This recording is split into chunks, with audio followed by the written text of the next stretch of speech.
Hallelujah.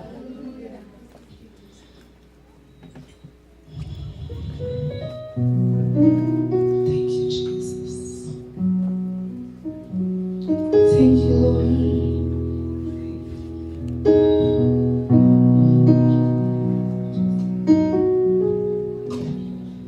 Hallelujah. Thank you, Jesus.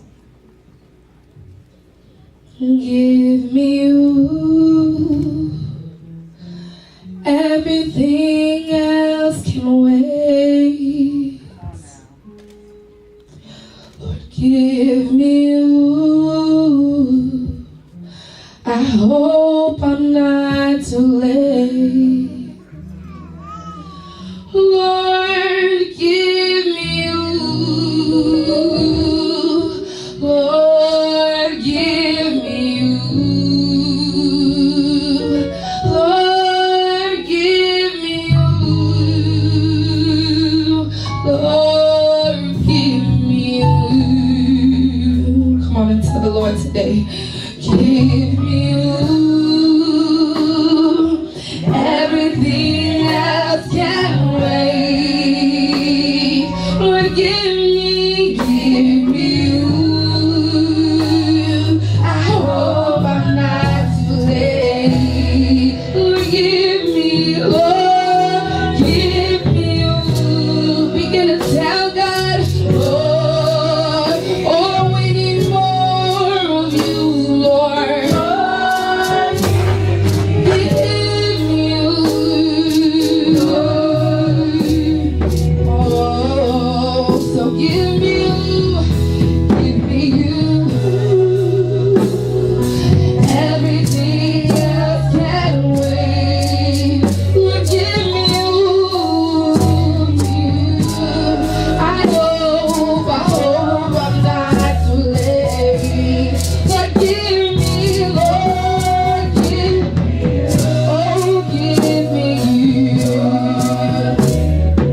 feet, lift your hands and let's worship Him. Open your mouth and magnify Him. Glorify Him, He's worthy of our praise. Magnify Him, He's worthy of our praise. He's worthy of our praise. Father, we magnify You. Lord, we glorify You. Lord, we give You praise and glory. We give You glory and praise. We give You glory and praise.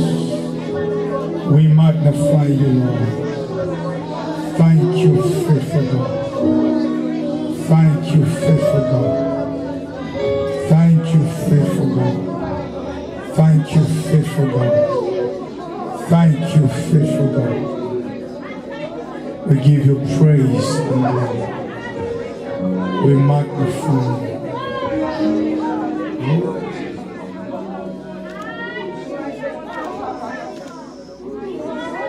Thank You, Lord.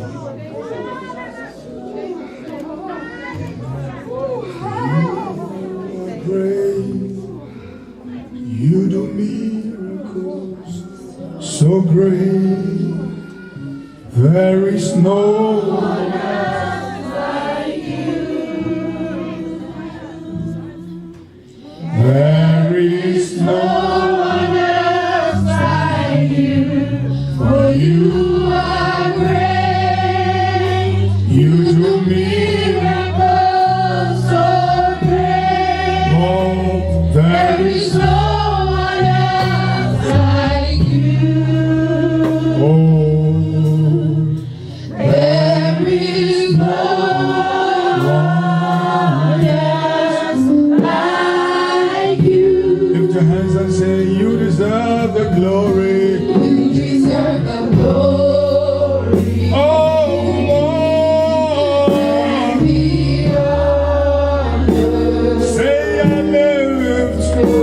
I lift my hands in worship. Oh, as I lift Your holy name, I say You deserve the glory. Mighty God, and the honor.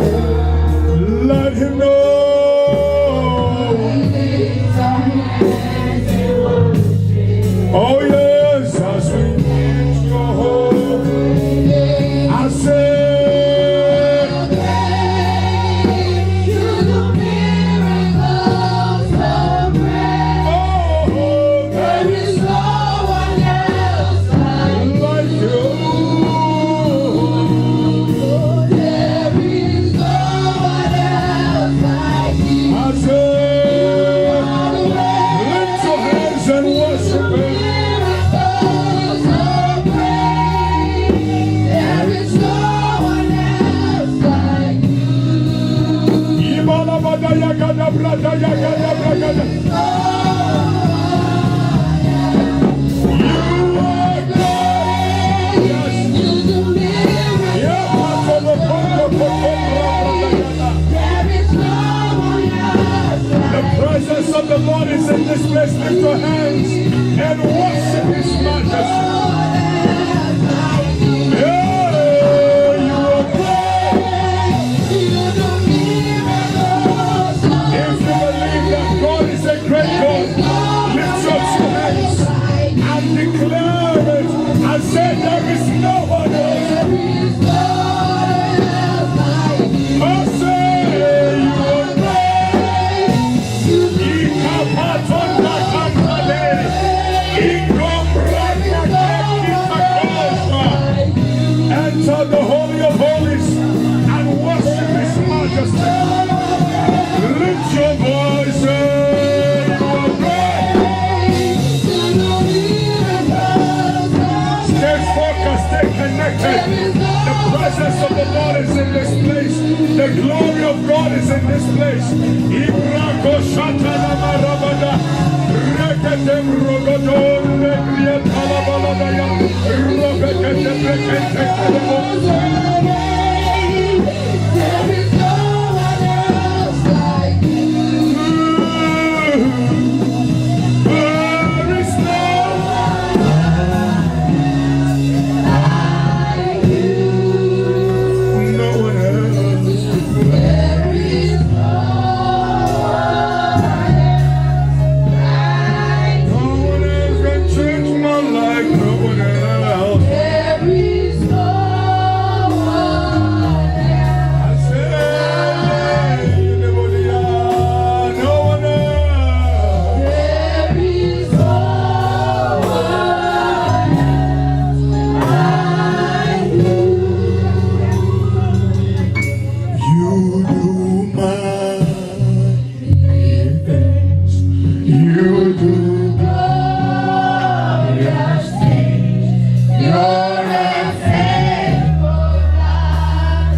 Awesome me. The Lord said this is a service of mighty things. This is a service of mighty things. Lift your voice and worship Him.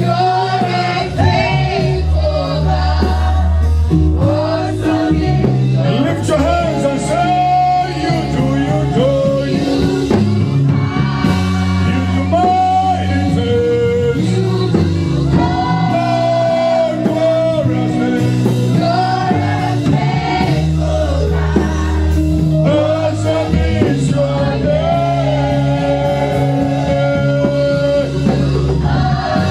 You do mighty things.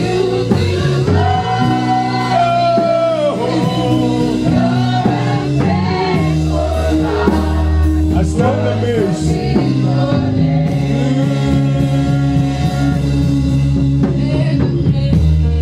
Stand amazed in your presence. Please don't miss what the Holy Spirit is doing here this morning. There is nothing you cannot do. Don't miss what the Holy Ghost is doing here this morning. Stand amazed in your presence. Oh, I know there's joy, peace, and hope. I stand amazed, I stand amazed, I stand amazed. And amazed in your presence. There is nothing you cannot do.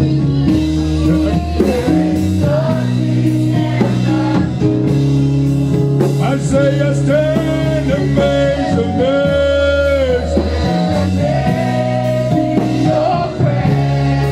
There is joy, peace, and hope. Yeah.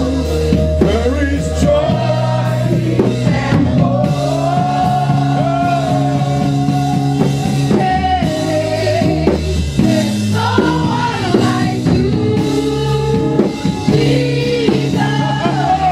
Hey, Shakabadaya.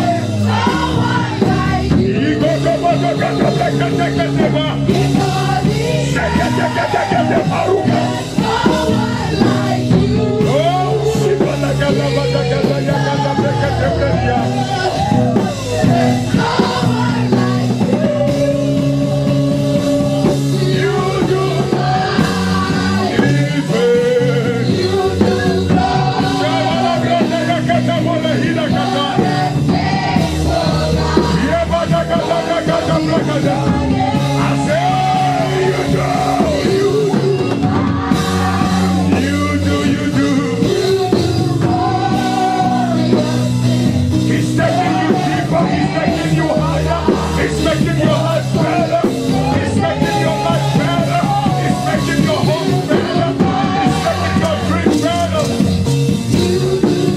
Worship His majesty.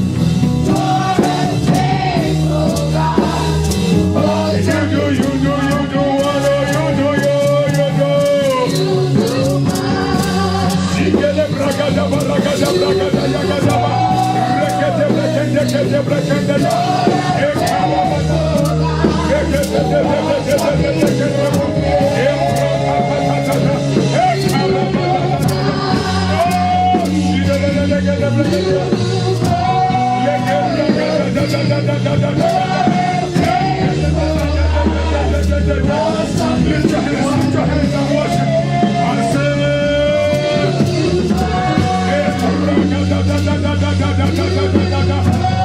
Fresh oil, fresh grace.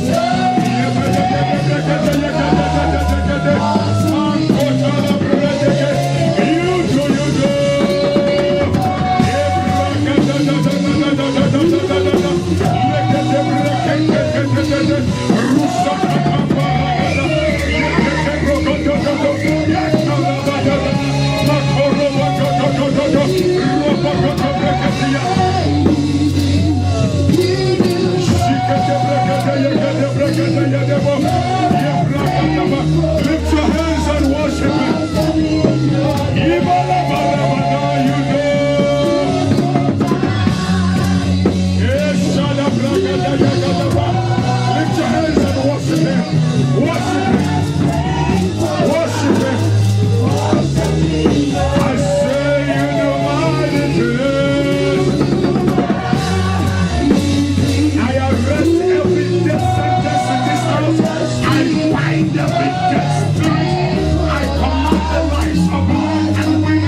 spirit of grace and favor, the spirit of honor and distinction. God is lifting you up. He's changing things in your life. And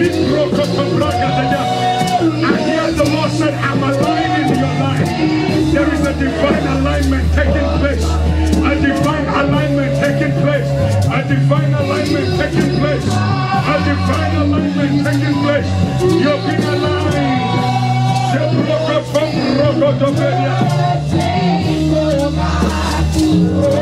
There's no one like you. No one like you. Jesus. Oh, there's no one like you. In all the earth, there's no one like you. Jesus.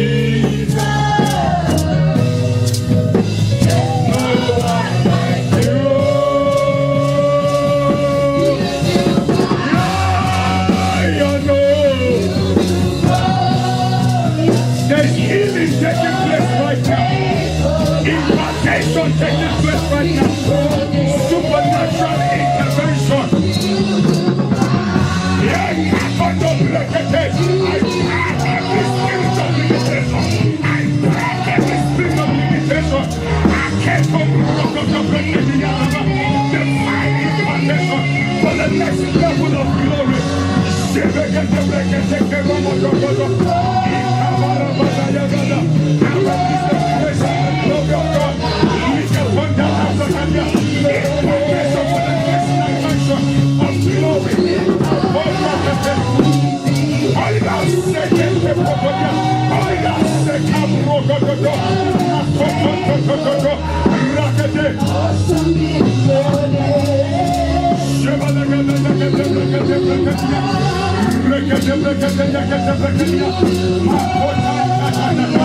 Oh, yes, Lord.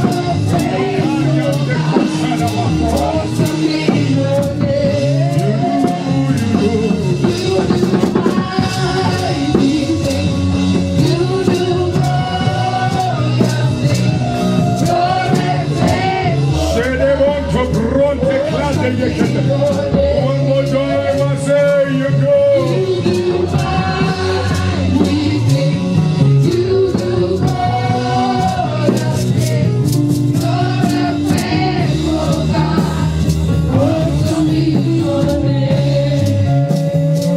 Everyone open your mouth and begin to pray the Holy Ghost.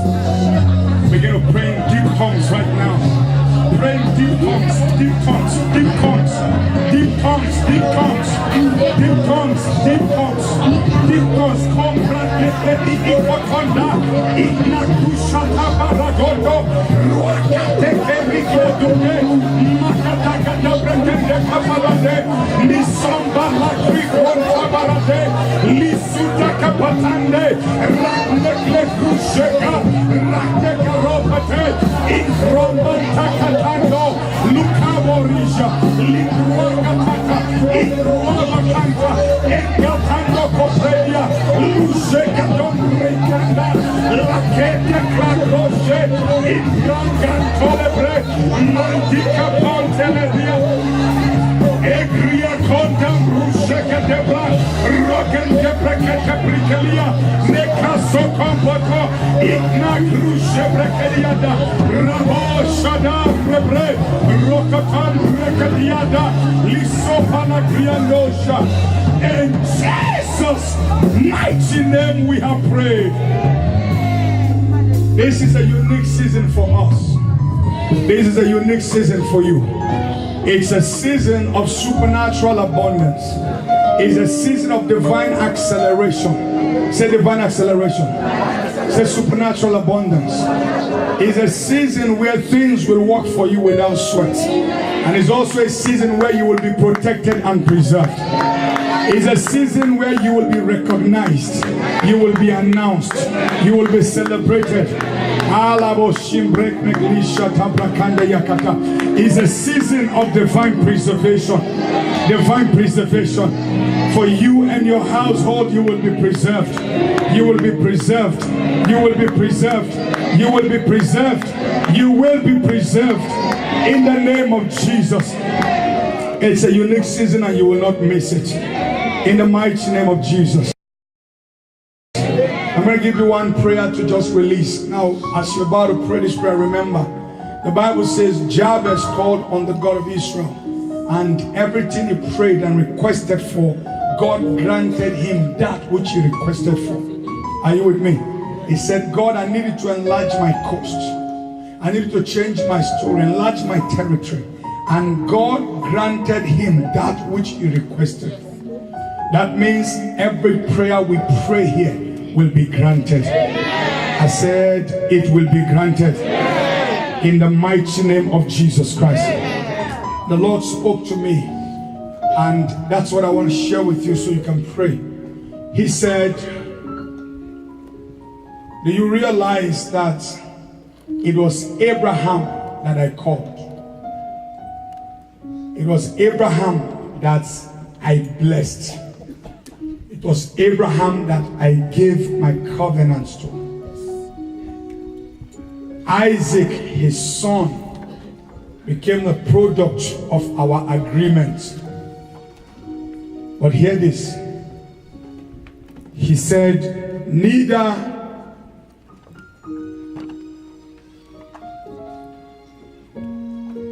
I want you to hear this very well. Hear this very well.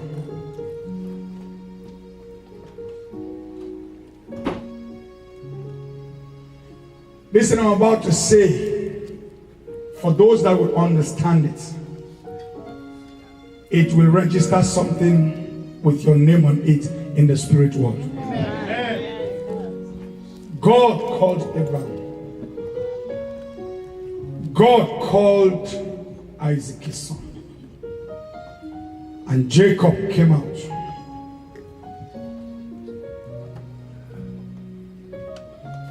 Israel is not called Abrazel.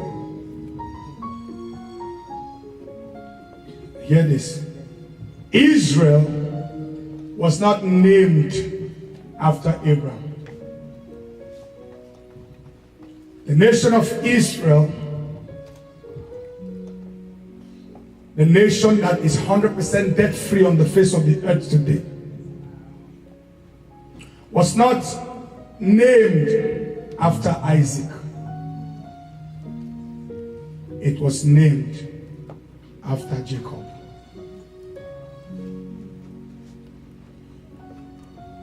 Here is it. The reason why I really want you to get the revelation is because it's not everyone that will understand what God is saying right now. But you have understanding in Jesus' name. Amen. One man served God, and God promised him. His son came out and served God, and God promised him. But when his grandson showed up, God said, I'm leaving the realm of promising my servant to the realm of establishing and confirming in practical terms and making your grandson a nation. I wrote it down. He said, son, Abraham received the covenant. Isaac embraced it. Jacob became the nation. He said, you will become every good thing that the preceding generation received from God. No, you didn't hear that. Believe you me, some of our fathers in the faith received certain things from God but never became it. People prayed this into reality but never experienced it. Daniel prophesied cars, he never drove one. Ezekiel prophesied airplanes, he never rode on one. God told Abraham, you will be the father of nations. Why didn't God establish the nation of Israel through the name of Abraham. Listen to me, brethren. You are a child born in due season. You may not understand it. They might have given you a name. In fact, the name Jacob is a name that nobody should want to identify with. Jacob means a thief, a supplanter. But God said, there's no problem. I'm gonna let this man, as he works with me, he might wrestle. They might call him this and that. But so long as he perseveres, he continues with me, and he stays with me, and if he wrestles with me, I will let him win. I will change his name. I don't know what life has handed down to you. Listen to me. You are a covenant child. The reason why the battle seems to be so intense is because you are the one called to become a nation. Our fathers might not have become what God told them. Our grandfathers might not have become what God told them. But I don't know about you. I've made up my mind in my days and my time. I am the nation. I am the nation. I am the nation. I am the nation. I will not be the one that carries the promise to the next generation. I will be the one that is the nation. I will establish the nation. So everybody will be named after me. Israel. Everyone will be named. Maybe you're not understanding yet because you have not been in the spirit. There are some of you that have been praying and the Holy Ghost has been talking to you about things that you don't know how to put into words. But here am I putting them into words for you. God is saying to tell you that I've not called you to be a loser. I've called you to be a nation. The battle might have been intense. The fight might have been intense. Everything might have been falling apart. Your weaknesses might have been fighting against you. You might have been struggling. You married, you paid the price for the first wife. They gave you the other one. And these things seem to make sense then. But now things will begin to make sense. Because you're a nation. A nation is about to be burned. A nation is about to be born. Listen, something bigger than you, bigger than your battles, bigger than your shame, bigger than your failures, bigger than your weaknesses. You are here to fulfill a divine prophecy. Raise up your right hand and stretch it to the altar. Say, Father, in the name of Jesus, I am here to become all the good things that others prayed for, that others prophesied, that others believed you for. Every good thing that any great man of God or woman of God sowed a seed for, prayed for, fasted for, I am here as the answer, as the evidence, as the proof of your faithfulness to those that sat you before me. Open your mouth if you believe it and begin to pray for yourself. Open your mouth. John D. Rockefeller, pray that God will raise another multi-billionaire that is a believer like him. I'm yet to see that in the body of Christ, but I can tell you that that multi-billionaire is in this service today. Is in this service today. Every name, every tag, every stigma the enemy has given to you, go ahead and reject it. Let God turn you into a nation. Let God turn me into a nation. Open your mouth and pray for yourself. Every good thing that the preceding generation prayed for, sought for, expected, I am here as the answer. Open your mouth, pray for yourself. Nobody can pray for you like you. Nobody can decree for you like you. Nobody can decree for you like you. Open your mouth and declare. Decree over your life, over your destiny. Rekapora katambarakade, rakade brokade brekadia, lisha brokotokoto brekadia, nasoto brekende kriado, masekria ketebra. I want you to begin to challenge every satanic power that has made a vow that you will not become your Israel, that says you will die as a Jacob. Every demonic power that says you will die as a Jacob and not experience a change, begin to challenge the powers, arrest the powers, paralyze the powers. Let the powers know that you are standing in the strength of the Almighty God, and your destiny must be birthed, must be born, must manifest. In Rokota Brekende Yakatebradia, Rosso Brekende Rokatebra, Rakapata Yakatebradia. Rekende Brekende Kriakatabra, Reso Brekende Polianda, Rika Pora Kalaba, Ikalaba Sete, Ikalahanda Keto. Open your mouth and pray. Pray for your prophetic destiny. Pray for your prophetic destiny. As soon as Zion traveled, she brought forth. Open your mouth and bring forth. Don't let others bring forth. And while you're watching them, open your mouth and bring forth. Bring forth your destiny.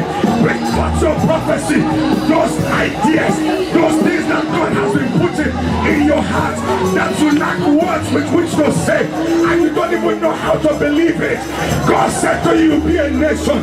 And when you look at you, your weaknesses, your failures, and your past doesn't even look as if you will become what God said you will become. Don't worry about that. Some people already prayed for your manifestation. Some people already prayed for you to show up. God is under obligation to answer the prayers and the covenants and the seeds that others sow. All the seeds that others sow. All the seeds that William Seymour sowed. All the seeds that Alexander Dontowi sowed. All the seed that Catherine Kuma sowed. There are many women in this service. You are rising up with mighty anointing, nation taking anointing, territory shaking anointing. You are rising up with all the harvest that Abby McPherson sowed. Open your mouth. All the seed that Billy Graham sowed. All the seed that Alexander Dontowi. All the seed that Charles Finney sowed. All the seed that Billy Graham sowed. You are rising up as the answer, as the answer, as the answer. Make sure you back it. This is your service. This is your service. This is your service. This is your service. Don't expect any other thing but to a supernatural announcement of your destiny. Open your mouth and pray. Don't hold back. Don't hold back. Open your mouth and pray. Whatever you need to wrestle out of my life, oh God, have your way, have your way. Separate me from that which prevents me from becoming all you've called me to become. Pray for yourself, pray for yourself. John D. Rockefeller, the first American multi-billionaire, he sowed a seed and he said, many financial giants will rise in the kingdom of God. Where are they? Where are they? We have a few here, but we still don't have a believer that is the richest person in America. But I believe God that these destinies are births, are birthed as you pray, as you pray, as you pray. Jacob wrestled all night. Pray, pray, don't get tired. Pray, pray your destiny into reality.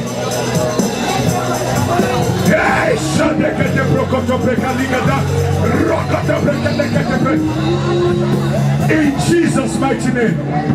In Jesus' mighty name. One more thing, you pray. One more thing, you quickly pray. There are men that God has ordained as vehicles to your next level. There are men that God has ordained as vehicles to your next level. I'll say it again. There are men that God has ordained as vehicles to your next level. Yeah. In Psalms chapter 4, it says, who will show us? There'll be many that say, who will show them any good? Who will show them any good? Now, before you rule out the parts of who show you good, you have to understand that God has ordained things to happen in your life. But then there are human vessels that God has ordained to be the vehicles that will take you to the next level. You are going to pray 60 seconds intense prayer. I don't want any eye looking at me. If you look at me, I will say something on your head. I will say something good. Amen. But I beg you, don't look at me. You don't need to look at me. I'm also looking up to him. Are you with me? Look up to him this morning. There are human vessels. When Ezekiel prophesied to the dry bones in the valley, the Bible says the bones came together. Bone for its bone. bones to its bone. There are certain human connections that will guarantee your collections. Your collections are products of your connections. Whoever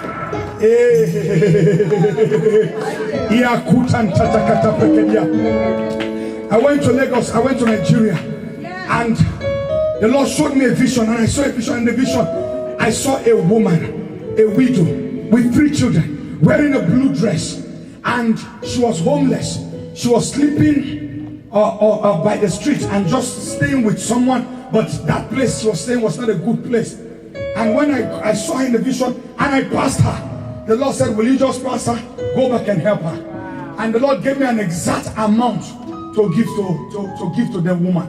And when I was going to church in the morning, the Lord said, take the money.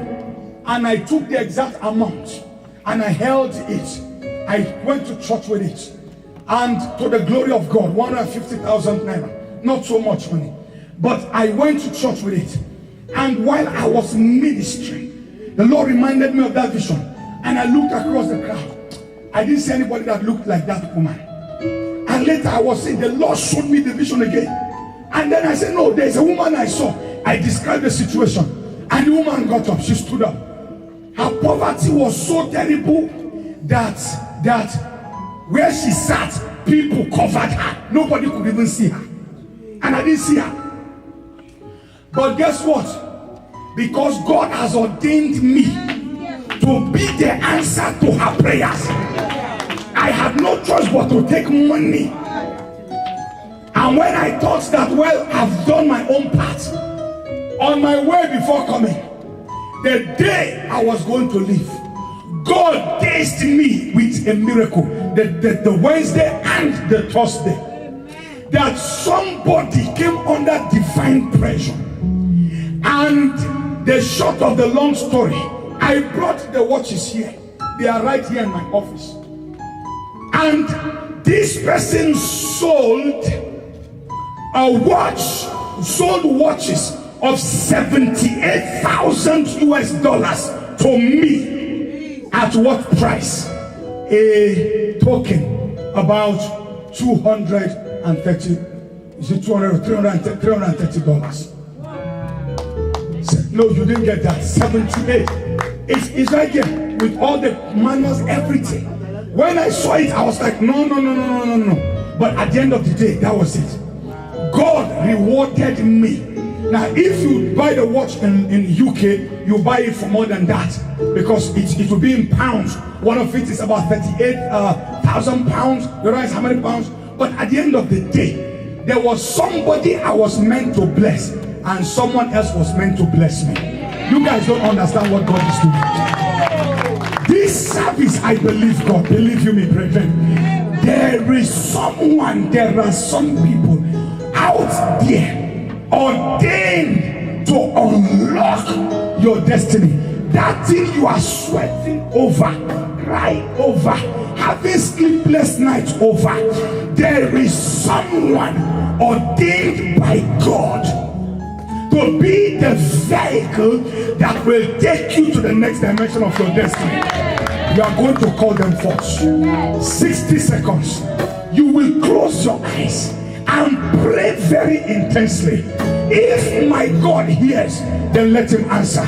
Please, if you are able to stand, I want everyone to stand. Lift your voice. Say, Father, in the name of Jesus, I believe your word, and I know there are human vessels that you have ordained for me to be their vehicles to the next level. But there are also human beings that you've ordained to be my vehicle, to be my flight to the next dimension of my life.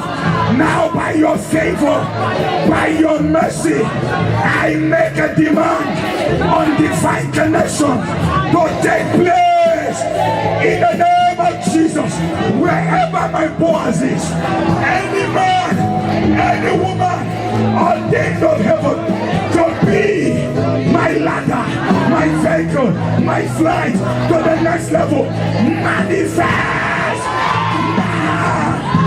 the name of Jesus, open your mouth and pray. If you have faith, open your mouth. You have 60 seconds. Open your mouth and pray. Pray intensely. Your God is working on your behalf, but He's waiting to hear your voice. He's waiting to hear your voice. Pray, pray, pray, pray, pray, pray.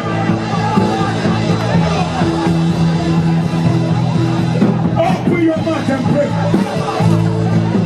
Open your mouth and pray.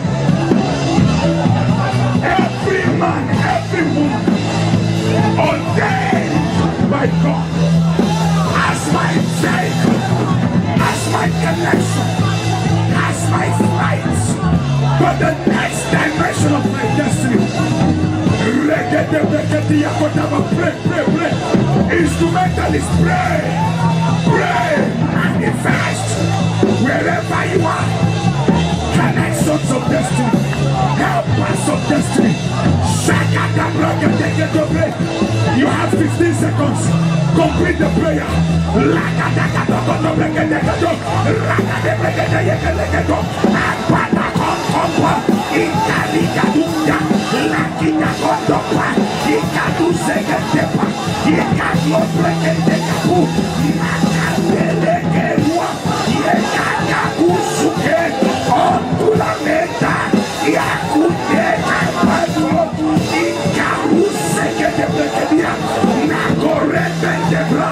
Destiny, here I come, here I come, here I come. My Josephs of Arimathea, my Lydias, my Boaz, my Roots, show up, my Naomis, show up. Ikaponto koriglete, rokoto breketiaka, neketonda brukelekete, nakete breketiakata. You, kebrediko sekelimanda. Yes, I receive. Now lift your voice and give thanks to God. Open your mouth if you have prayed. Give Him thanks. Give Him praise. Give Him thanks. Give Him praise. Give Him glory. Give Him glory. Give Him the glory. Give Him praise. Open your mouth and thank Him because you have received it. Let God know that you're grateful. Open your mouth and praise Him. Praise Him. Praise Him. Praise Him. Praise Him. Praise Him. Praise Him. Praise Him. Praise Him. You cannot lie to me. Praise Him. Praise Him. You cannot lie to me. You cannot lie to me. Lion of Judah, you cannot lie. Just sing it 3 times. I said you cannot lie. You cannot lie. Lion, you cannot lie. You have not lied to me. You have not lied. You will never, you have not lied. Yeah. You cannot.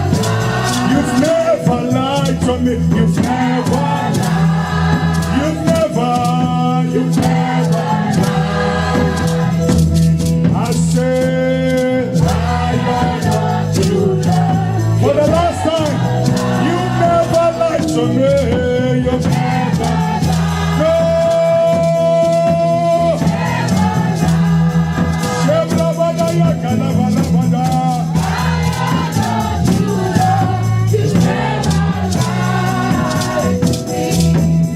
I say destiny changer.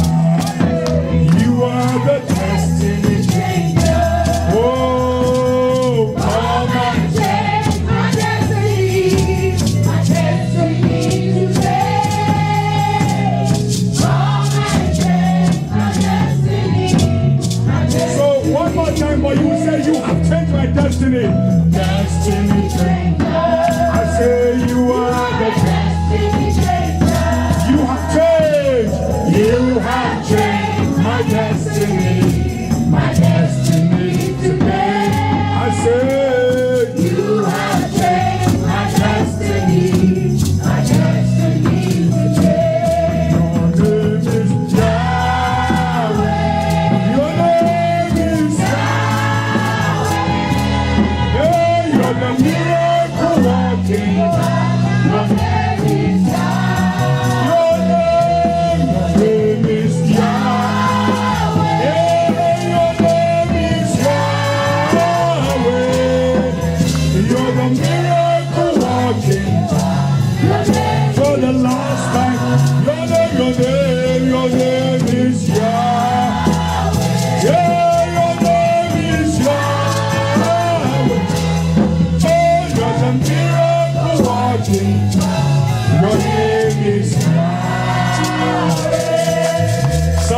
some noise and praise Him.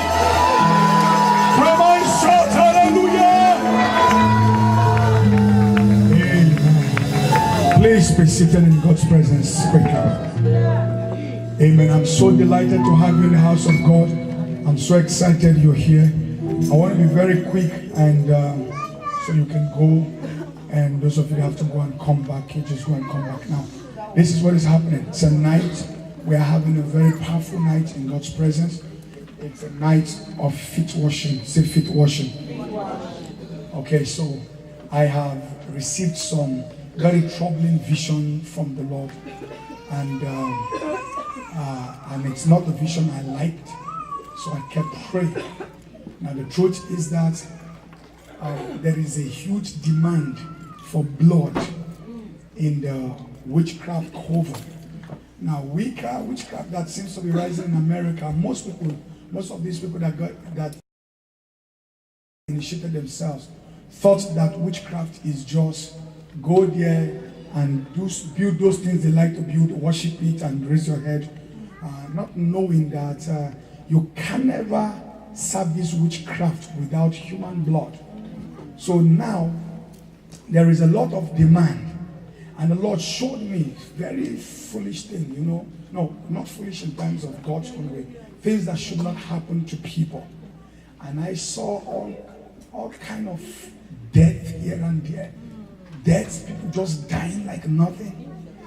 And the Lord said, raise a standard against it. Raise a standard.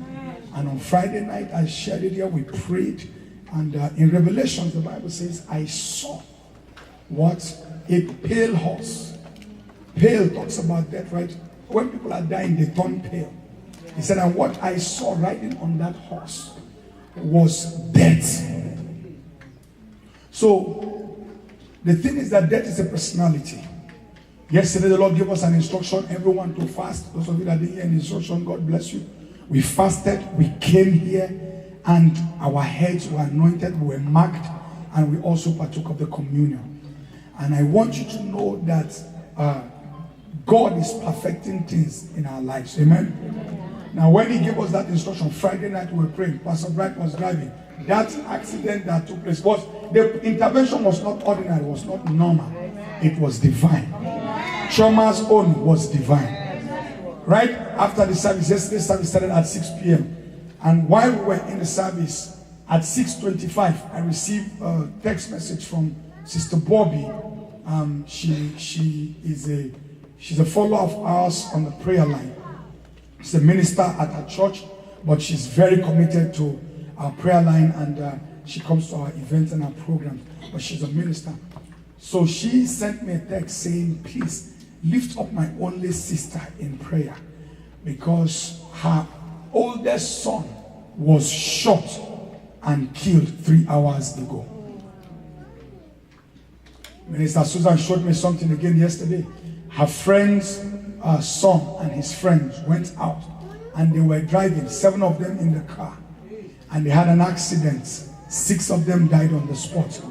He was the only survivor and he's in a coma, but we already brought him out of that coma. In Jesus' mighty name. I hate to bring things that look like doom, but I'm one person by God's grace, by virtue of my covenant with God, that God will show me what others prophet may not see. And you know that that's true. You know that, to the glory of God.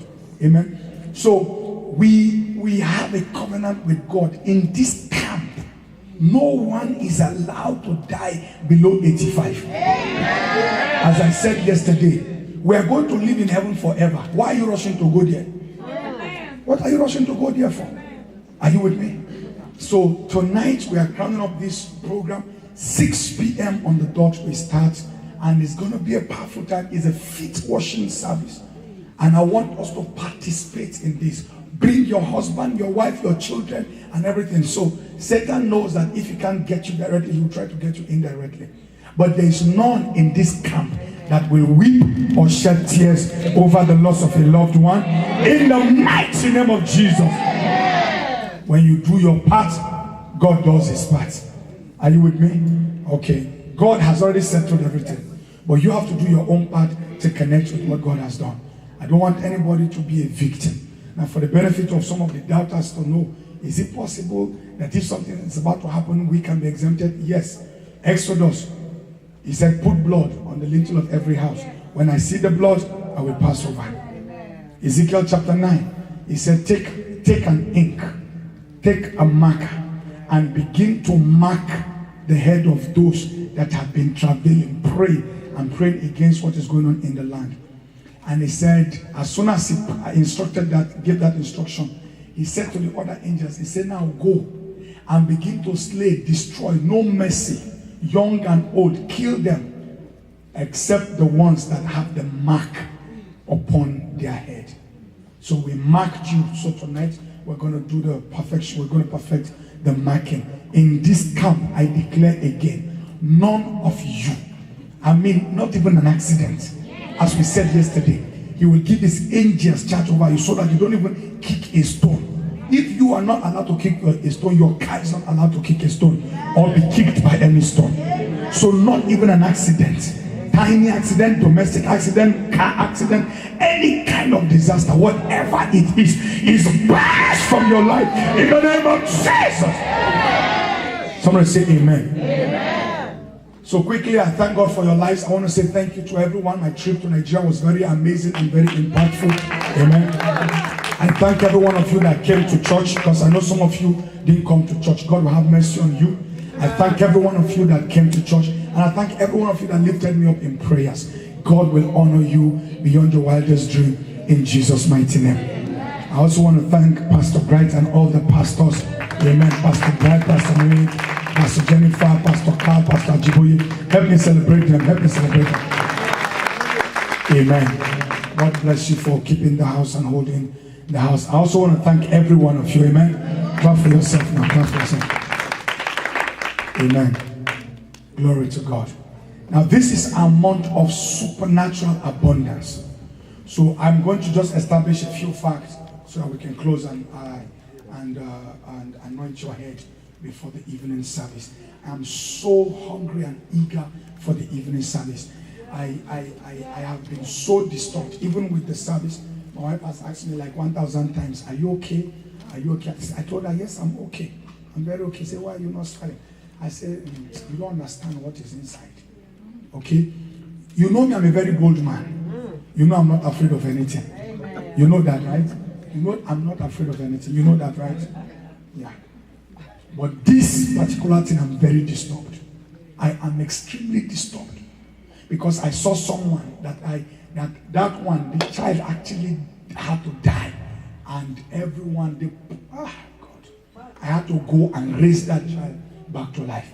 So I said, God, I don't want, if anyone will die, it's not in this camp. Amen. If we are going to raise people to life to announce your glory, let it be from outside. Amen. Are you with me? Amen. Are you with me? Yes. So as I am still burdened. I'm still heavy. And I feel like it's in the evening that the whole heaviness will disappear. Amen. I feel like if we do this thing in the evening, we would have obeyed God to the letter. And then God will now be responsible for every other person's life. But I look at you and I see the mark of God upon you. No evil will come near your dwelling. Can you say better amen? Glory to God. So very quickly, let's look at, I'm going to start a series today on unlocking supernatural abundance. Say unlocking supernatural abundance. Unlocking supernatural abundance. One more time, unlocking supernatural abundance. Amen. In God's agenda, you were created to be envied, not pitied. You were created to be envied. You are ordained to be envied. We are ordained to be envied and not pitied. Somehow it is human nature to try to get sympathy from people by looking pitiable. Only those in the pit are to be pitied. If you are a child of God, you are not in the pit, irrespective of your current condition, situation, and circumstances. You are seated together with Christ in heavenly places, far above shame, destruction, famine, wicked spirits, and failure and reproach. You are far above. Your situation may not reflect envy, but there is an ordination upon your life for you to be envied. You will not die a liability. You will not die a sorry case. Some people enjoy others saying sorry to them. When you say sorry to them, they feel good, not knowing that your inner agreement is a prophecy. Because in your soul, you want people to feel sorry for you so they can help you. Now, because you have that desire to be pitied, for people to sympathize with you, guess what? What you secretly desire becomes your public prophecy. God, by ordination, I want this to enter your spirit. Because sorry is in various levels. There are times people say sorry to you when you don't have anything. But there are times people say sorry to you when you can't do much with your life. You might dress good and look good on the outside. But when you start talking, all you are announcing and advertising is you need to feel sorry for me. You need to feel sorry for me. That becomes an evil prophecy. You were created to be envied. Say, I was created to be envied. No man, no woman will pity me. Now, some people feel that the more people pity them, the more people will help them. But that's not true. The scripture says, except the Lord build the house, they labor in vain that built it. So if God does not favor you, the pity of men will never change your story. As a matter of fact, the Israelites were in captivity for 430 years. Even though the first couple of 100 years was not really captivity, it was good because they calculated all their journeys and to make up that 430 years. But because they had not settled in their own land, so God called it captivity. Are you with me? 430 years. The final years of their lives, oh my God, was lived in torture and terror. The scripture says the heart of the king was hardened against the people of God, and they made them suffer. People that were supposed to help them could not help them, rather afflicted them, suppressed and oppressed them. They wanted Pharaoh to feel sorry for them. Pharaoh, no way. Rather, Pharaoh said, multiply the affliction. So I discovered that allowing the forces of darkness to pity you will never change your story. God said to Moses, now arise and go and bring my people out. Do you know that whenever God wants to change your story, he raises a man?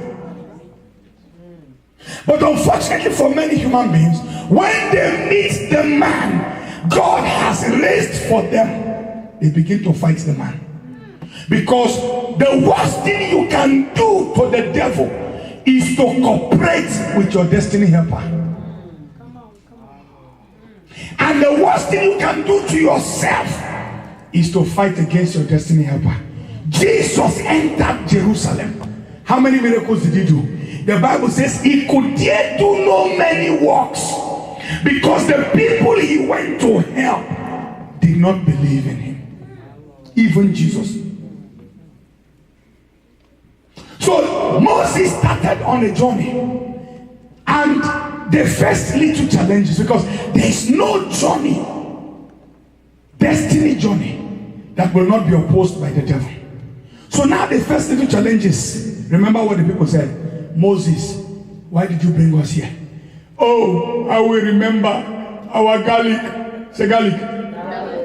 Our cucumber. Say cucumber. Onion. Fish. He said, we want to go back to Egypt. So the devil always looks for ways to keep people in bondage.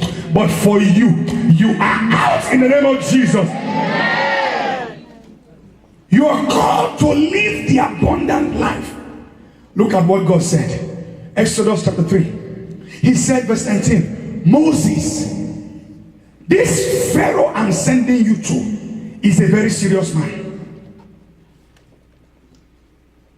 In the days of the Israelites, it was Pharaoh. In our days, it is a system. The system of the nation is your Pharaoh. Because it is the system that enslaves people. I promise you that. The system does not have you in mind. If you consider the circle of the system, somebody will come out and they will say, hey, this one is going to go this, he'll go and fight for the nation, he's a veteran. And after fighting and losing one leg, he comes back. And they gave him a name, or they will give him one funny name, they call him veteran. Veteran that can pay bill, veteran that can take care of his family, veteran, and is happy. He has a particular card. He goes with one leg to go and shop, and after shopping, they remove 2% from regular people's own because you are a veteran.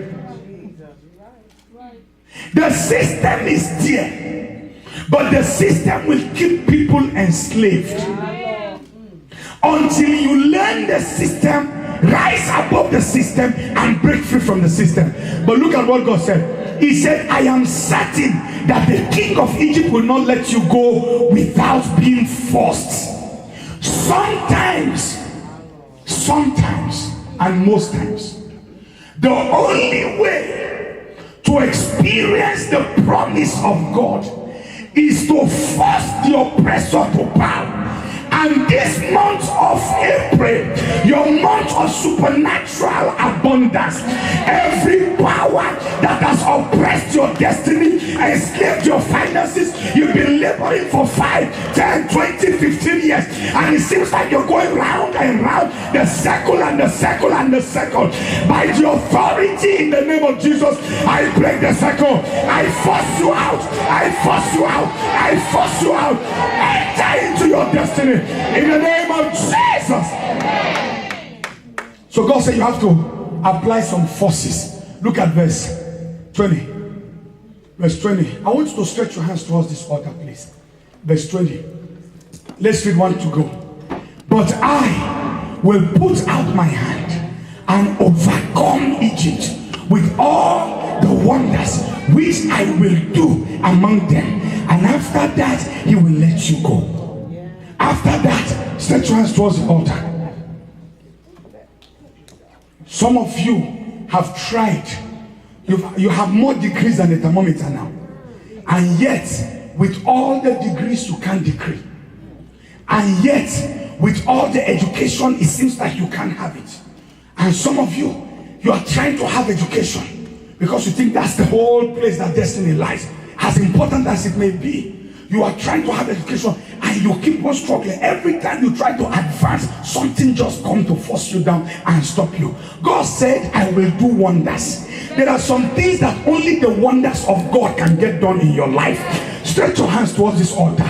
You will ask God, oh my Father, stretch out your hand over my destiny and do all the wonders required to make me the testimony testimony you've ordained me to become. Open your mouth and make it your prayer.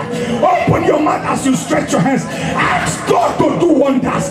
All the wonders, I don't know how the wonder will happen, but let my life lack explanation. Let my life lack explanation. The only definition and explanation of the events of my life and business is wonderful. They will say, this is wonderful.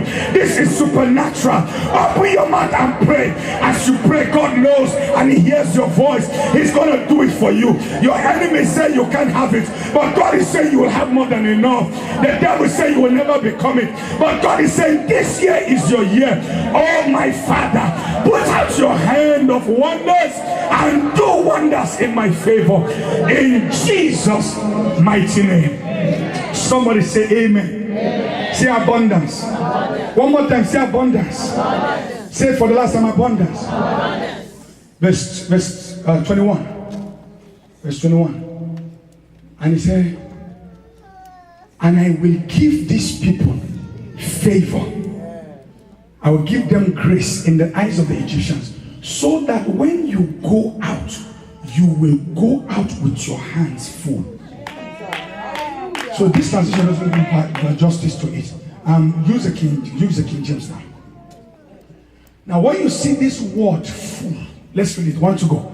And I will give these people favor in the sight of the Egyptians, and it shall come to pass that when you go, you shall not go empty. In the land of plenty, you will not die empty. So that you are going is a guarantee. But breaking free from the system without the system rewarding you is an abomination. It says an abomination. He said you will go, but when you go, you will not go empty. You will go loaded. Because when it's favor, it has to be supernatural. I know that many of you know how to calculate time, but when it comes to destiny and the hand of God is upon a man, time is suspended. The years that the locust ate are restored. Cankerworm ate are restored. Whether you are young or old, you will be restored. Let me shock some of you women. You don't know why it seems like some of you, God is just pulling you and pushing you and all of that. Because there are many wonderful men, but God wants to use women to humble men. The men are not happy with you. The men of this church, you will rise to the top. But look at the prophetic verse 21, verse 22. Everybody read 1 to go. But every woman, where are the men? No, where are the men? The wealth transfer.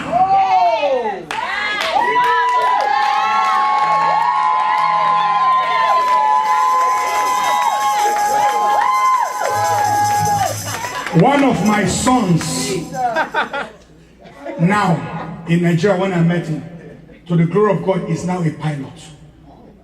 When I was doing night vigil with them, people were telling them, Pastor is too hard on you, Pastor is this, So he told them, he said, he's your pastor, but he's my father. So throughout that time, I disciplined them. He read chemical engineering. We'll gather for night vigil like that. At night, I'll make sure we'll pray 6-7 hours. Today is not just a pilot, he's a captain. He flies private jets. Private jets. What he makes in one flight is more than what most of his mates make in 1 year. So when we got there, I don't want to say anything that will implicate you, but when we got there, we were all there with some of my sons. Chichi was also there, and then I saw his eyes rolling. He was coming, that he's single. He was rolling. I said, no, this one is my personal. If you. He said, I'm gonna drop her. Where is she going? She's going to Victoria Land. Oh, I'm gonna drop her off. Oh, I'll take her too. I like that though, but I said, no, Chichi is going to med school. Chichi is not ready to get married now. Unless if you want to wait.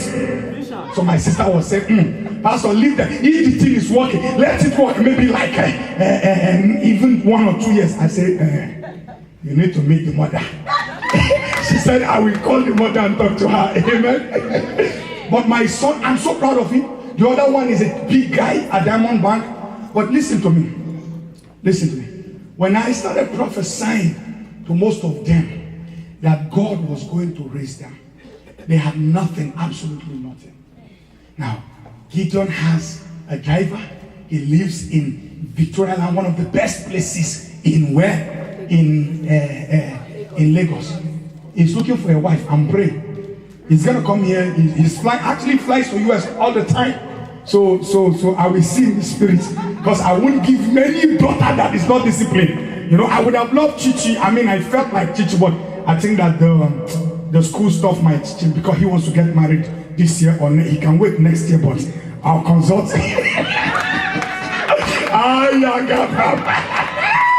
Okay, I will consult with the mother later. I'm publicly saying it so that you guys can back me up with prayers. Amen. Amen. But here's the thing. I'm telling you, beloved, God showed me women in this church. Believe you me, women in this church. That's why I say, if you are not married, don't settle for a man based on your current situation, because your situation is about to change. You might be desperate and just settle, and then 2 years later you find yourself that you are flying first class, not business, first class to Saudi Arabia. And what are you going there to do? You are going there to settle an oil transaction. And when you get there, the Prince of England will fly there to settle an oil transaction. And when he sees you, he will fall head over heels. And he'll be like, who is this lady? Who is this? And then guess what? He will say, wow, I have been praying for God to give me a woman that is passionate in this field. Because if I marry any regular woman, she will not understand. Now look at you. You are here for this. I'm here for this. Wow. Maybe this is divine connection. Remember 3Jake's son-in-law now with his daughter, right? Maybe this is divine connection.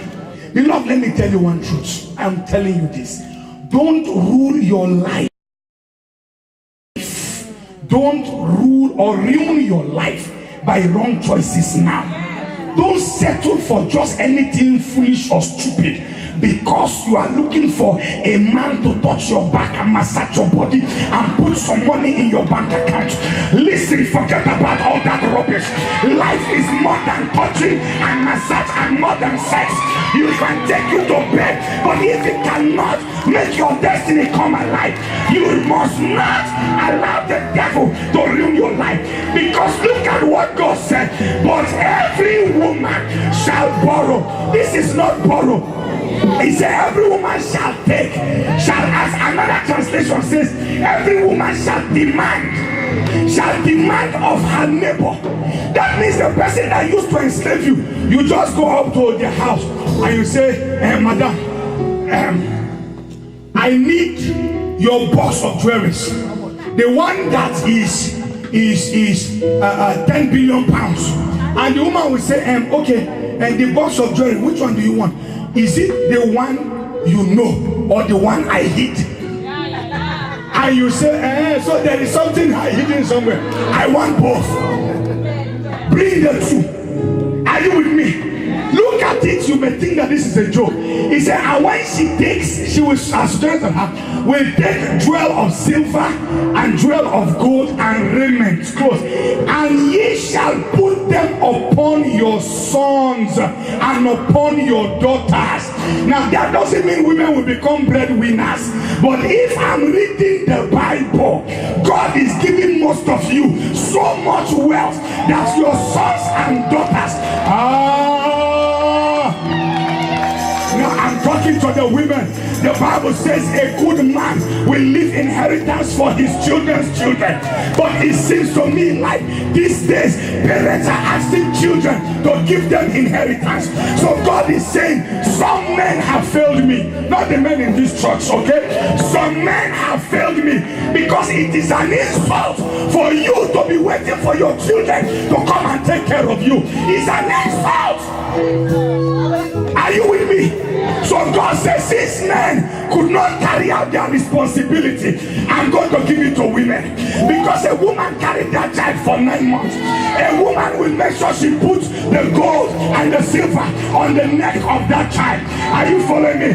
Both your sons and your daughters will be decorated by women. Somebody say, I receive it. But as far as Church of Fire International is concerned, all the men in this church are anointed. And I'm not just saying this to encourage you. I'm saying this to say that God has raised us up as the seed bearers.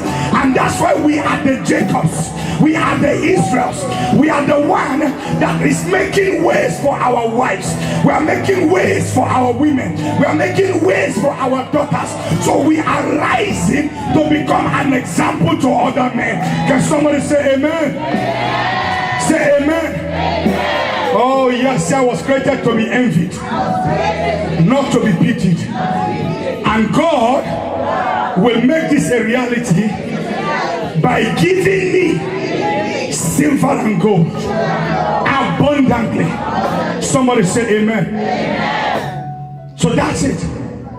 Now if you look at Genesis chapter 26, you find out that in verse 12 and 13, verse 1, 2, 3, 4, God spoke to Isaac, and God said, Isaac, don't worry about the condition, because the covenant is superior to what? To every economic hazard.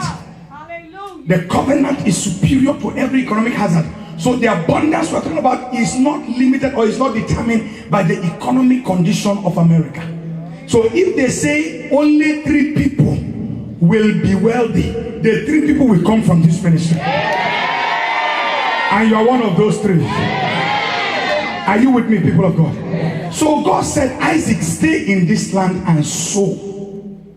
Many of you have missed the opportunity of sowing in previous years. This year is a year you must sow. Because this year you will reap this same year. Say, I'll reap this year. Sow prayer, sow love, sow kindness, sow forgiveness, sow seed, sow tithe, sow everything that you need to sow. Sow. Because when you sow, your seed does not just affect you, it affects your children and your children's children. And the Bible says God blessed him in the same year 100-fold, right? He received 100-fold. Look at verse 13. Use a different translation, verse 13. Quickly. Let's read 1 to go. And his wealth became very great, increasing more and more. Say more and more. Say abundance. To the point that it became the envy. Verse 14. Because of his abundance, the scripture says, so that the Philistines were full of envy. The people that used to be his friends were now envious of him. They just could not explain, why is it that we are doing the same thing and you are the one richer than us? No, that was a prophecy. You didn't hear it. Because some of you today, you might think you are just a CNA. Do you know that you will make more money than many medical doctors? Some of you will inherit blessings.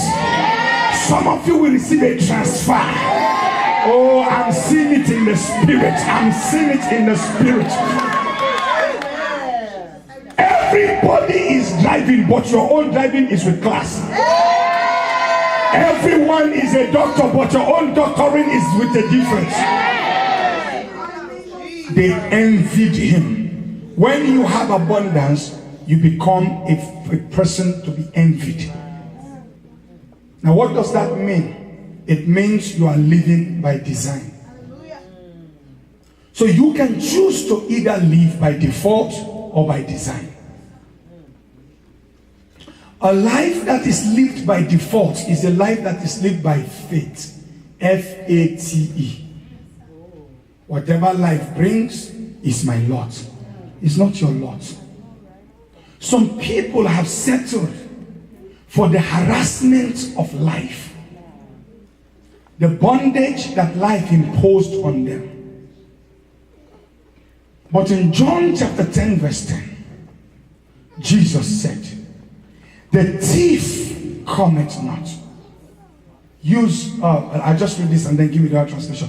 The thief cometh not, but for to steal, kill, and destroy. I am come that they might have life and have it, that they might have it more abundantly. Use a different translation. Let's read everybody, one to go. The thief comes only to take the sheep and to put them to death.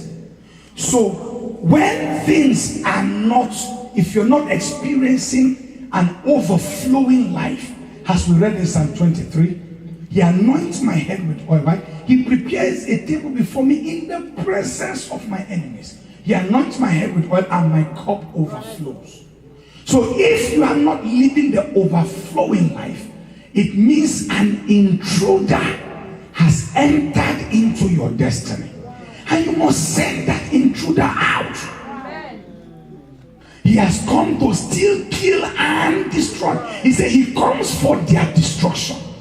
Jesus said, I have come so that they may have life and have it in greater measure. Say to your neighbor, your life can be greater and will be greater than what it is today. Say greater measure. Say abundant life. NIV says, but I have come that they might have life and have it to the fullness. So God wants you and I to have the full life, abundant life. That brings us to the question, what then is abundance? What is abundance? Quickly, abundance is, by the dictionary definition, an extremely plentiful or over sufficient quantity. Say extremely. Please don't miss what God is saying to you. Say extremely. Because my job, my assignment is to make sure I bring you to the realm of extreme. I know most people don't like extremity, right? Did I say it right? Okay. Some people just like moderate, average life. But God is saying abundant life means for you to have an extremely plentiful or over sufficient quantity of what? Of everything. Extreme. Abundance means overflowing fullness. Say overflowing fullness. Abundance means affluence. It means wealth. Abundance means to thrive, not to survive. It's not survivor, it's thriving. Somebody say, I'm thriving. Say, I'm thriving. Abundance means affluence. It means if you are not living the abundant life, then you will begin to live a life of deficiency, a life of inadequacy, a life of lack, and a life of want, which is not your portion. Say, it's not my portion. One more time, say, it's not my portion. So what is abundance? Abundance means experiencing the fullness that God has for you. You have to understand that God is a loaded God. God that you serve is called Jehovah. Jehovah, which means, Jehovah means the self-sufficient one. That means I don't need anything outside of me to survive or to be me. Everything I need is within me. So God has everything you and I will ever need within him. So if you find yourself in a desert and the rock shows up, get ready to drink water from the rock. Because he's a God of abundance. Say abundance. Say abundance. So you must decide, I will not live my life by default. I will live my life by design. So if my life is on default, what will I do? I will say, no, I insist on what God has prepared for me. If I'm going to experience and enjoy abundance, then I must understand. Jesus said, I have come that you may have life. Now, that puts me in a place where I have to be able to define life. You understand? What is it that makes my life complete? What is it that makes our life complete? If you're going to enjoy abundance, you must be able to understand the things that makes life complete. I call this the various aspects of abundance. The areas where you are to experience abundance. Are you ready for these areas? Number one area where you are to experience overflow is spiritually. Everything in this material world is controlled by the spiritual world. Amen. Unfortunately for many Christians, they live in dry places. They are spiritually dry. Listen and listen very carefully. If this is all you will hear in this service, dry places are meant for who? For demons. I'll say it again. Dry places are meant for demons. Jesus said, when an evil spirit is cast out of a man, where does the spirit go to? It goes to dry place, looking for a place to settle. So when you see many wonderful Christians, spiritually speaking, they are dry. That's why you see the Christians of our days are more dry than you can ever imagine. How do you know you are dry? Envy. If there's jealousy in you, you are dry. After wonderful service, oh, I worship you, you are wonderful. And as soon as you walk out of the service, you are gossiping about somebody else. You are dry. You are very, very dry. And you are opening yourself to demons. And I promise you, demons are not your friends. They will make sure they keep you. You know what the Bible says? The rebellious will dwell where? In parched places, dry places.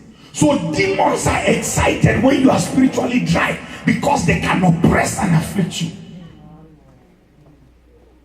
Don't allow yourself to be dry. God wants you to overflow spiritually. Overflow. You will enjoy your relationship with God beyond your wildest imagination. Spirituality is not as difficult as you think. All this envy, strife, jealousy, malice, bitterness. I am not talking to you. You are in the same church. You are not talking to another person. You need deliverance by water and fire. How do you know you are dry? When you are easily depressed. You can go to church 17 years in a day. You know what I'm saying, right? 17 years in a day. Sleep 24/7 in church and still be dry. Because dryness mostly happens when you allow yourself to be disconnected in fellowship with your maker. So some people are in church, but they are dry. I know many depressed people, bipolar people, they will not want to accept this. But bipolarism is a spiritual syndrome. I'm telling you, depression is a purely spiritual syndrome and is a product of an evil spirit. When the Spirit of God left Saul, what came on him? An evil spirit. And when that evil spirit came on Saul, the scripture says it was David who was a shepherd boy, but anointed. May anointing come on you. Amen. May fresh anointing come on you. Amen. May fresh anointing come on you. Amen. So David will sing and play harp, and the evil spirit will leave Saul. Every spirit of depression, torment, oppressing you in your dream, I command them out in the name of Jesus. That's what the psalmist said, my head has thou anointed with, my head shall be anointed with fresh oil. So fresh oil is the cure for spiritual dryness. Say concentrate. Say dry, say fresh oil. Say fresh oil. Say fresh oil. I see that oil coming upon you in the name of Jesus Christ. Oh yes, let the anointing come fresh upon my life. So when we lead you in worship, and praise, what we are doing is we are creating an atmosphere to bring you to a watered garden. The Bible says the spiritual man is what? Say you shall be like a watered garden whose water faileth not. The reason why you see Christians depressed, they will be happy, they will receive prophecy, and when they leave they are fearful. Fear is the proof of the absence of God's presence with you. I'm telling you. But God wants you to be like a watered garden. Isaiah 58. He said you will be like a watered garden whose water faileth not. From today you'll be spiritually refreshed. Your waters will not fail. Someone says spiritual abundance. The next is mental abundance. God wants you to experience supernatural intelligence. Do you know what intelligence means? It's the ability to diagnose battles, problems, and situations and provide a solution. Not just spiritually, but even physically. Daniel was mentally sound. One of the things the devil works on is the mind of believers. And he tries to use all manner of things, especially. Don't mistake what I'm about to say. Sinners will go out and commit terrible sin and come back. Of course, we know their conscience is dead, right? But yet, when they come to church, you see them cry, "Oh God, oh God, God, God, God." And then, before service is over, their tears is dried up and they don't feel guilty. They somehow know or feel or believe that God has forgiven them. But some good spiritual Christians, they will commit one tiny sin and live with the guilt of it for 10 years. Do you know that guilt is a very terrible spiritual disease that makes your mind unproductive? Can I help somebody here?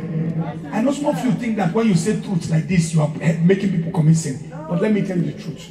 Any man, Jesus said, to whom much is forgiven, said is the one that loves the most. Because when God forgives you and you believe in that forgiveness, you are not even a victim of guilt. There is therefore now no condemnation to them that in Christ Jesus, who walk not after what? The flesh, but after the Spirit. For the law of the Spirit of life in Christ Jesus has set me free from the law of sin and death. Can I help somebody here? Think about it. When you were not a born-again child of God, you sinned. You were living in sin. Some of you were eating sin. In fact, some of you, your nickname was SIN.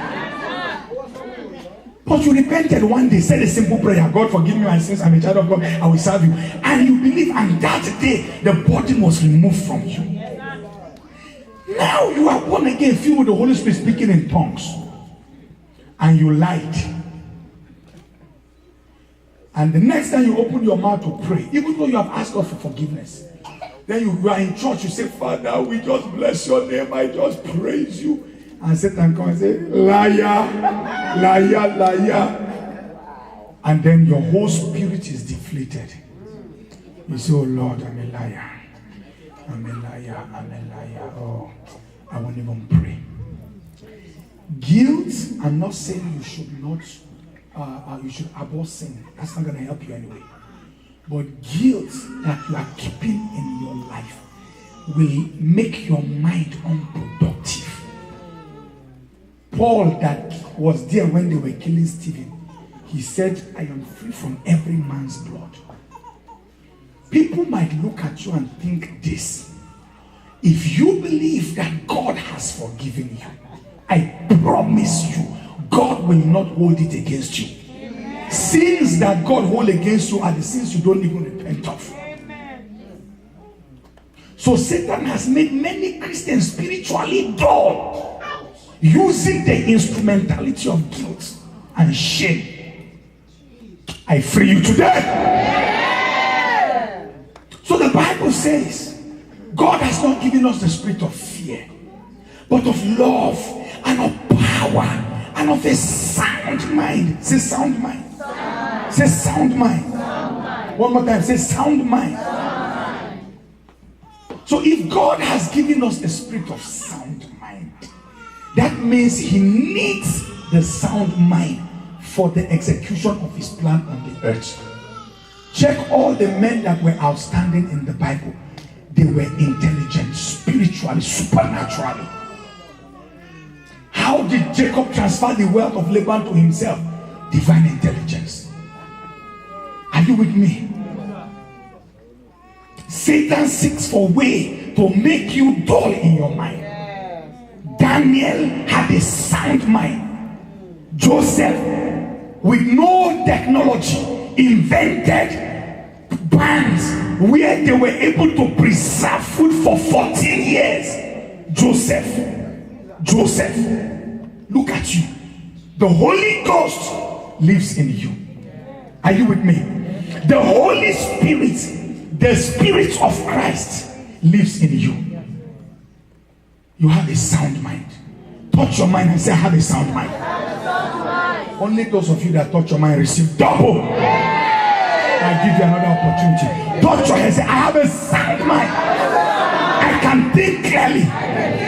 I can make good decisions. I will make good decisions. Good choices. My mind is sound. I am able to dissect and diagnose situations, even complicated situations, and provide solutions in the name of Jesus. Say amen. So the minimum that your mind is allowed to be, Brother Emeka, is 10 times more than that of the unbelievers. Minimum 10 times. So nobody should be able to challenge you at your place of work. Are you with me? You must be a solution provider. Even in this church, you are a solution provider. People gravitate towards those that are able to solve problems. The world will seek for you. Somebody say the world will seek for me. Somebody say the world will seek for me. So he expects you to have abundance in your mind and also abundance in your emotions. Many people are emotionally bankrupt. God wants you to have so much joy in your life. He wants you to have joy in your life. I mean practical joy, where your bank account cannot explain or define your mood. Are you with me? Bank cannot define your mood. Finally, say abundant wealth. Say abundant wealth. One more time, say abundant wealth. Psalms 105 verse 37. He brought them up also, loaded with silver and with gold.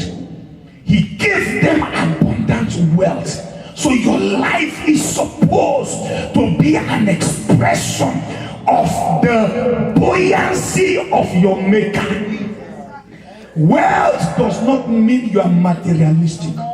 You must desire to be wealthy. Say, I will be wealthy. Tell your neighbor that doesn't want wealth. Tell them, I will borrow you some money. I will lend you some money. Yes, I will lend you some money. Tell them, I'll carry you in my plane. I'll carry you on my jet.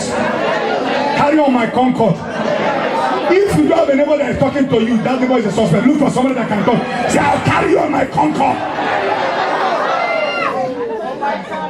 Say, I'll be wealthy. He brought them out loaded with silver and with gold.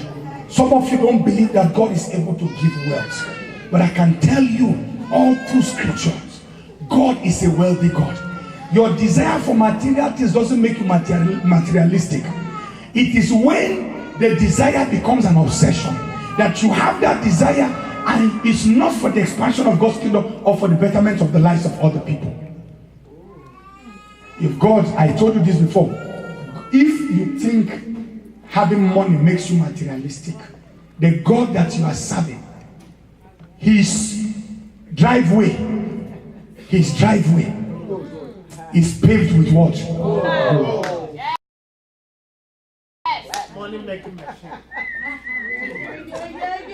The streets of heaven, not the house.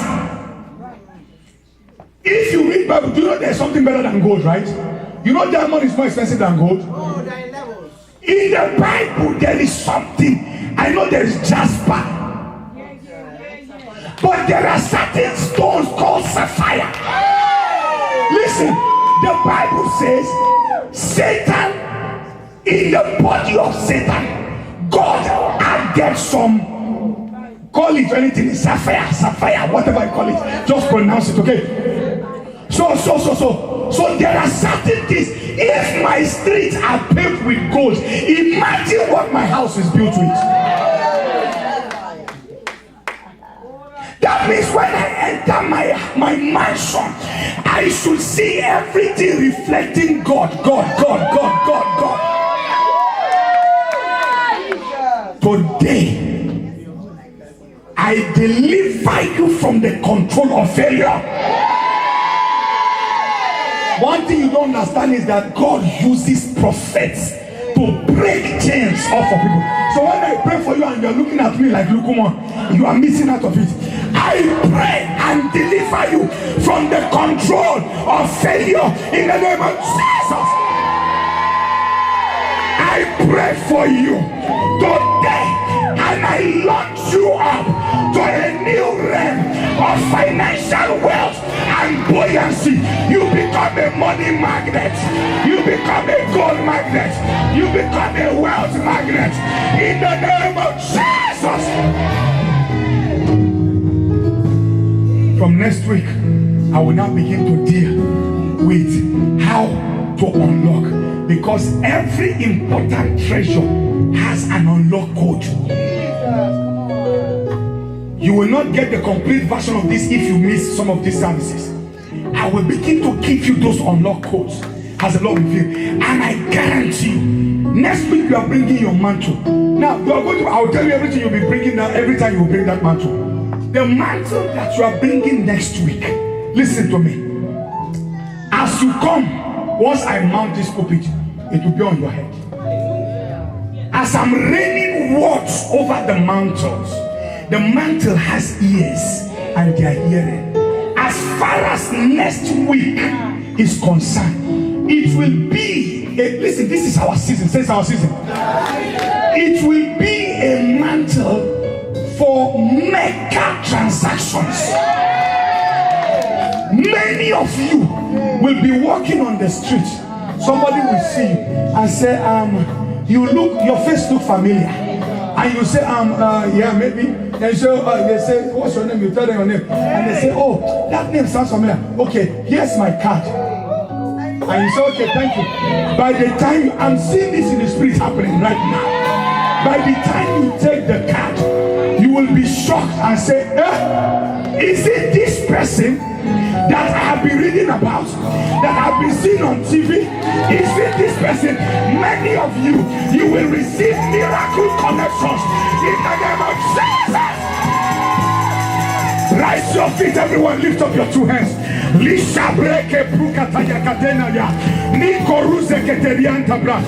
that prophetic scripture for me. Put that prophetic scripture. The Lord said this second quarter of the year is our season of consolidation. Psalms chapter 105, Psalms 105 verse 37. He brought them up also. Every single morning you must read that psalm. You must prophesy that psalm to yourself. He brought up David Philemon also. He took his people, he brought them forth also with silver and gold. The Living Bible says he brought them forth loaded. Somebody say loaded. Say loaded. Say loaded. Say loaded. Say loaded. One more time, loaded. He brought them forth also with silver and gold, and there was not one feeble person among them. What was it about the mantle that when Elijah got to River Jordan, he said, where Elisha got back to River Jordan, he said, where is the Lord God of Elijah, my father? And he smote the river and it divided. Listen, let me tell you, whatever has posed as difficulties and impossibilities in your life, this second quarter of the year, they will bow down to you. Everything that has opposed you will be divided before you. This is your season of divine assistance. Lift your voice, open your mouth and begin to prophesy. Begin to prophesy abundance upon your life. Prophesy abundance. Wherever you go, you smell abundance. Wherever you go, you smell abundance. Wherever you go, you smell abundance.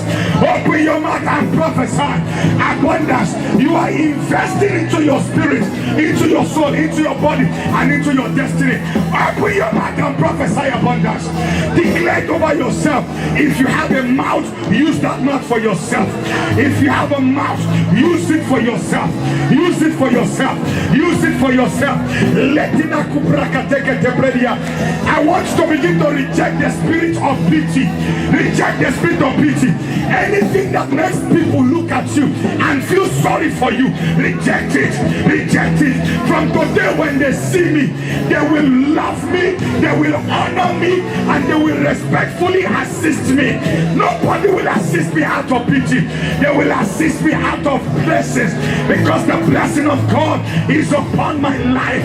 In the name of Jesus, when I go for an interview, they cannot resist the favor of God upon my life. When I file for a contract, they cannot resist the favor of God upon my business. Open your mouth and prophesy. Open your mouth and prophesy. Nothing is too far from you right now. Nothing is too far. The Lord said it is not too far from you. Begin to bring it forth. Listen to me. Prophesy and dramatize. Prophesy and dramatize. This is what I saw an angel doing as we're praying right now. The angel was stretching forth and bringing forth. Stretching forth and bringing forth. Please, I need the instrumentalist. Stop that. I don't want you to miss this. I need you to begin to bring forth. Bring forth your own. Look at what I saw an angel doing. The angel lifted up his hand and stretched it forth and brought it. And the Lord said to me, nothing is too far. Say it's not too far. Oh, you're not hearing. Say it's not too far. Hey. I say it's not too far. Raise your hands. Say it's not too far. I call forth every good thing, silver and gold. Every good thing, I take you now into my life. Open your mouth and begin to take. Begin to catch it and bring it. Prophesy and dramatize. Prophesy and dramatize. Prophesy and dramatize. Prophesy and dramatize. Lisa Bragadege Rokoto Bretia. Makatengrie Gedeboriga Debra. Masuka Lembre Gebori. Lakadengen Gringandomba. Ikampan Konto. Igaligre Goso Brekepria. Lusa Bragadenge de Brokodo. Regadem Ragadogodo. Rigabada Breson Tambra Preklidia. Lusa Degeta. Ingrobekete. I take it into my life and my family and my household in Jesus' mighty name. Listen to me. Today's oil is a very serious oil. I don't want you to be carnal when your head is being anointed. Okay? You're going to take it by force. Close your eyes, please. If you're here, you are not saved. The beginning, now the instrument is required.